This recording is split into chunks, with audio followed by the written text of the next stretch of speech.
Hey, everybody. My name is Mike Weaver. I'm pastor of St. Luke. Welcome to the Faith Alive podcast. And with me, as always, It's Greg Osborne. I'm the student pastor here at St. Luke. the friendly and energetic Greg Osborne. Ooh, I like that. Friendly and energetic. You know, there's that. Yeah, take it. Take it I'll and run take with it. I'll take it. I want to be introduced now. Anytime like you're up on stage and like you need me to come up for an announcement or something like, all right, well, we got our youth pastor, student pastor, fun and energetic, Greg Osborne here. it. There he is. That's great. So on this 101st episode of the Faith and Life podcast, as we move into the second century mark of this podcast, we're going to dig into St. Patrick because it's St. Patrick's Day. When You we're know, recording it, it is. It's St. Patrick's it Day. Are is. you wearing your green? I do have green on. I Yeah. have green in my shirt underneath my sweater. Yeah. And sweater because it's cold outside again. It's crazy. Yeah. So, so we'll get to St. Patrick in a bit, but I'm gonna lose my Irish accent when I'm talking about it. But That's the question of the day. The question of the day is how often will Mike slip in and out of an Irish accent throughout this hey, podcast? that's right. Hey, when you're on What's the St. over Patrick, under? that's right. Well, it's Talk Like a Pirate Day. We have got that, so it should be Talk Like an Irish Person Day. That's the St. Patrick's Day / Talk Like an Irish Person Day. I tried to do an Welcome. Irish accent last night because my kids made a leprechaun trap and uh my wife goes, "Are you Jamaican or Irish?" So I was like, "All right, I'm just not gonna do accents then anymore. That's not my gift." Okay, cool, cool, good to Okay, know. moving on. But your gift is you're friendly and energetic. Great. Yeah, that's what people say. I've been told by people that I am friendly and energetic, so I love it. So yeah. There you go. So here's the question before we get to St. Patrick. Have you ever broken a bone? And what's the story behind it? Well, knock on wood. No, Yeah. You've never broken a bone? never, Oh my gosh. Okay, never. yeah. Don't. Don't do No, that. I don't plan to. Like I'm not if it happens now at any point in the next day to the next 5 years, that's the time frame you get for like you're jinxing it. It's your fault if it happens now. So That's true. All right. Okay. Good point. So, I have broken a bone once. I've only broken, well, let me think about this. One, yeah, really one. And there was a second one I may have broken, but I never went to the ER for it. okay. And I just let it heal on its own. I feel like on the bone, it's on my shin bone. Like there's like a ridge, like it had broken, but it healed back together. Um, yeah, that's all. But I can't confirm or deny that I broke a bone in my shin. But I do know I broke my collarbone once when I was a little kid. And I don't, all I remember is I was on a slide. I was my brother was at the top of the slide on the ladder. I was coming up, and for some reason I fell off the ladder and landed on my shoulder at the foot of a tree. And I didn't know I broke a collarbone until that night. I'm trying to go to sleep. My aunt is watching us. I was crying. This is my aunt's story, my mom's story. So they took me to the doctor, and they sure enough broke your collarbone.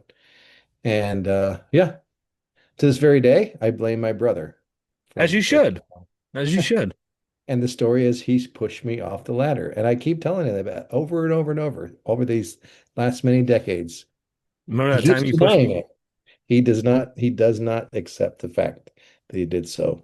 But Yeah. I've never no, it's I haven't. I've gotten stitches. That's about the closest thing I've gotten. So oh, that's a good one. Yeah. I got stitches so it was at a Chicago White Sox baseball game when I was a kid. Oh, And this is all told by story because I was a wee little tyke. And apparently, so I'm the youngest of three kids. We were all family when we were living in Chicago, went to the White Sox game, and I was leaning over a little bit more and I fell down like three sets of rows. Um oh no.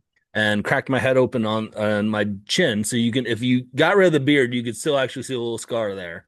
And the story goes that I was bleeding obviously profusely because I had to get stitches from my chin, and face bleeds are really bad too.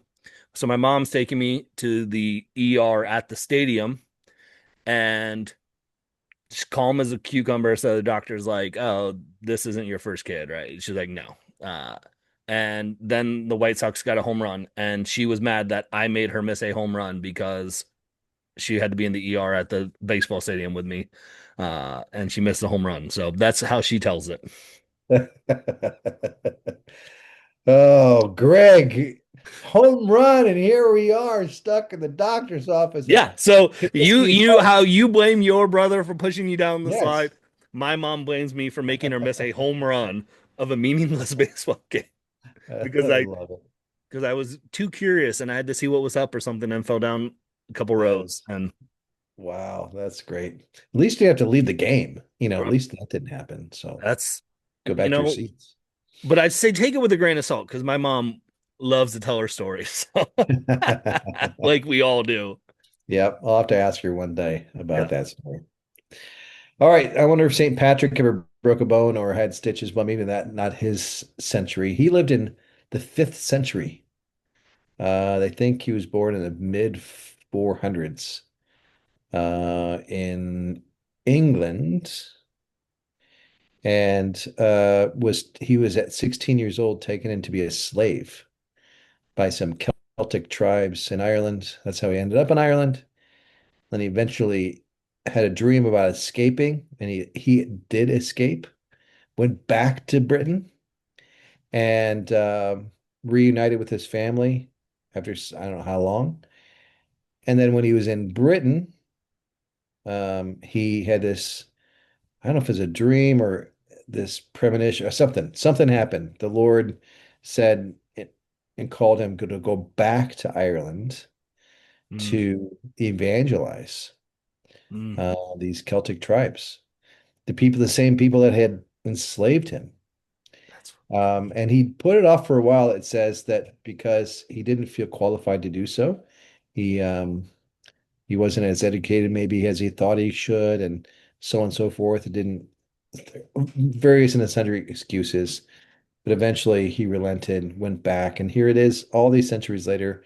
We now have a day named after him because in the Catholic Church, this is a feast day for a saint. That's why we have St. Patrick's Day because on specific days of the year, there are these feast days, so they celebrate a mm. saint. So unlike well, or not unlike like most holidays in America, we have completely changed the origin of why we celebrate this day. Right, Okay. exactly. He's not the patron saint of green beer or green eggs or green eggs and ham.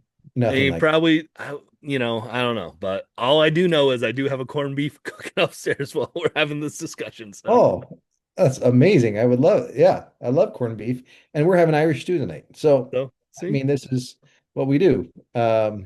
And maybe St. Patrick could be proud of all these things because, ordinary people celebrate ordinary things. And I use an ordinary guy yeah, that God used to do extraordinary things. And, in the Lutheran Church, we don't have saints in that sense that like the Catholic Church. So, I mean, we're called Saint Luke.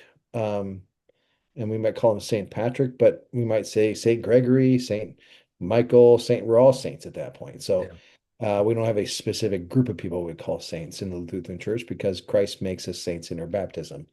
Catholic Church have a different understanding of what makes a saint, in particular, like Patrick. So you're But not going to introduce me as a fun, energetic Saint Gregory now?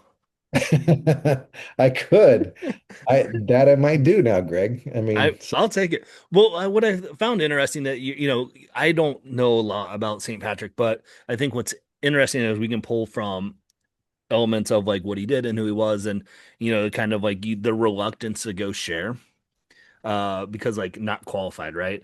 I just literally was having a text with somebody yesterday that was like, "Hey, how do I learn more about the Bible so I can be qualified to share the gospel?" And I was like, "Okay, I love that you want to do this. Let's backtrack a little bit Like Yeah. let's get plugged in, let's get plugged into the church, let's have these conversations, and then let's start the craft of like you don't have to be qualified, you don't have to have it all together to start sharing your faith. And I think like that's something that is, back in what you said, the fifth century, people like didn't feel qualified to share their faith.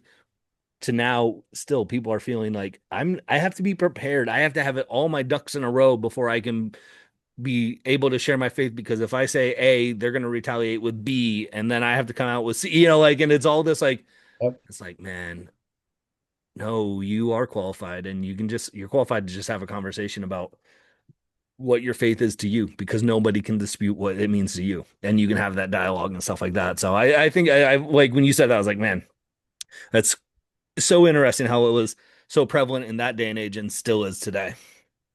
Absolutely. And you think about Patrick's power, the power was in the relationship he had with people. Mhm. It wasn't in his intelligence and his schooling and all these things. And I don't even know if he went to seminary. I don't think know if there was a seminary then to train people like Patrick. I don't know. But the bottom line is he didn't feel qualified, like we're saying, and he was so relational, and that's what made him powerful to share the gospel. And I think to your point, like we need to know the Bible, we need to know our faith and all these things, but ultimately what it boils down to, am I related? Am I connected to Jesus? And am I connected to other people? If those two things are, if those two connections are being made and they're thriving or they're providing life, then God can use that. Yeah. And even Jesus said, "Abide in me as I abide in you. You are the branches, I'm the vine. Apart from me, you can do nothing." And I've lately just taken great comfort in that. That I don't have to have everything figured out. That all I got to do is stay connected to the vine, Mhm. stay connected to the source, and God's gonna work through me in ways I don't even know. Yeah. Because that's just connected. Well, and it's interesting too, because like that's something that we talk about in Catechism at St. Luke, when we're going through our 7 steps of the Christian habits, 7 effective habits and stuff of a Christian, and one of them is evangelizing, inviting, and so I give them like 4 do's and 3 don'ts, and like the first do is pray about it, pray to a friend. The second one is be a good friend to that person, be a good, which is putting that relational aspect into it. The third then is wait for your opportunity. Don't force it into your conversations. And then the fourth one is share what Jesus means to you. Like, and so like we talked through those 4 steps. And the point is it's all about starting with Jesus and praying for that person and then being in relationship with those people too. Because like you said, St. Patrick was a very relational person. And I think if you are being a good friend in that situation, you're going to allow those opportunities to come up. But if you're not being a good person, people aren't going to want to get what you're selling anyways, right? Like they're not going to want to buy it. So Right. but it's staying connected though too into with Jesus. And I think like that's where it is. So like all these times we get in our mindset of like I don't know what to say. Like there's like 3 other steps that we take before we even worry about what we say when we're sharing our faith with people. And I think that's an important aspect for us to kind of grasp of like anyone can share their faith because it's your faith. Exactly. So that's last weekend, last Saturday. I was attending a memorial service for my closest friend who passed away in February, and I was invited to share a remembrance at his memorial service. And so it was a great privilege to be able to share my story of my relationship with Tyler. And all I did, there was like 6 of us that shared, all from different perspectives, from different parts of Tyler's life. And I was the longest time, long-term friend, decades worth of friendship. And I prayed about it that morning, and it was going to be late that afternoon. And I was like, okay, God, just use whatever this is, I'm just going to tell my story. And so I simply related my story of my experience, one particular experience in particular that helped God used Tyler to affect my life, change the trajectory of it for a bit. And afterward, I was just wanted to share my story. That's all I was trying to Yeah. do. But afterwards, I felt so humbled because people would go, Man, thank you for sharing what you did. That meant so much because what you shared helped me. Hmm. Like, I wasn't there to trying to, I wasn't there to preach a sermon. I Right. was just telling a story. And God used that story to impact somebody's life, their own personal life. They partly because they knew Tyler, but more about how they saw God in that story. Yeah. And one person said, "You were just human." I'm like, yeah, I don't know how else I would be. This is my thought. I'm like, why would I Yeah. not? But I think this person was right in the sense that sometimes we can feel like we try too hard and then we lose our sense of humanity, Mm-hmm. just the ordinariness of ourselves. But if we're just ourselves and telling something from our perspective, not try to convince somebody of something, this is what it happened. This is what it is. This is how God used this, whatever it is. Yeah. That's enough Mm. to connect us to Yeah. other people. Well, and it's not about us, winning someone over, right? Like it's like Right. our job is to share our faith with people, and it's between them and God of how, of that, like it's not like a check mark on our notebook of, oh yeah, I got another one, right? Like it's, I think Pastor Steve always said, like, you raise the flag, and if they engage, cool, keep the flag up, and if they don't, lower the flag and go on, like you've done your part, kind of, and keep having those conversations when they arise, but like I think that's all we can do in that point. And I think it takes the pressure off of that. It's not ultimately about us. And I think Right. that's where we get caught up as thinking it's like, I have to know what to say. I have to do the right things. And it's like, no, God's just going to use us to be, and, and he's going to use us in moments that we don't even expect. Like you just said there, like you weren't trying to preach. And, but God's like, I'll preach for you. It's cool. Yeah. Let me take what you're doing and yeah, and move into somebody's life. Exactly. And there, I think that also aspect of Patrick's life is this idea that he went back to a place that he escaped from. Hmm. Like he was enslaved, left, and I don't think all of us would have gone, I'm staying here. I'm staying with my family. I'm never going back. Right. And yet, by God's call, by God's idea to bring him back, but for him to share that courageously to go back with humility, uh, and at the risk of his losing his life, his risk of being martyred, really, um, he went back into people that he probably had really bad feelings about because of his past. That is incredible, and that God can use our past pain purposefully for the Mm. sake of the gospel and for the sake of others. And part of that is our own testimony, like when we have a testimony of how God's healed pain in our life and we can share that with other people, that's redeeming the pain. Lots of times we have to just get there. We have to get to that place. Right. We don't want to share it too soon, um, but God can use our past pain purposefully, um, and rewrite the story of our life. Yeah. And it doesn't sound like it was instantaneous, right? Like it had to Right. there had to be healing, there had to be growth, there had to be a chance for, I'm assuming, some type of forgiveness in that aspect, of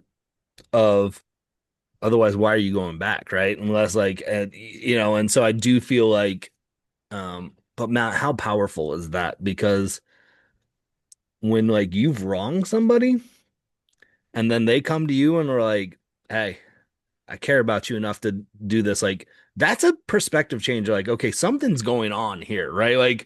Like why?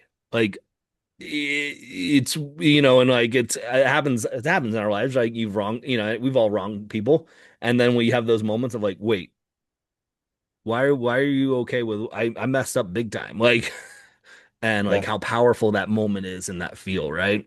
So like, but again, that goes back to what you said of, it sounds like everything that you mentioned about St. Patrick and that that I've started to read is that he was a very relational person and he understood the importance of people and to be in relationship with people and how that affects you. Yeah. And I think that his placing the importance on people Mm. is huge. And that I don't get this sense. I'm not an expert at St. Patrick's Life. I'm not. I just All know the that. St. Patrick defenders are going to come fact check you after this episode. Right, And they're like, exactly. well, Mike, you were actually wrong. And you go right ahead and yeah.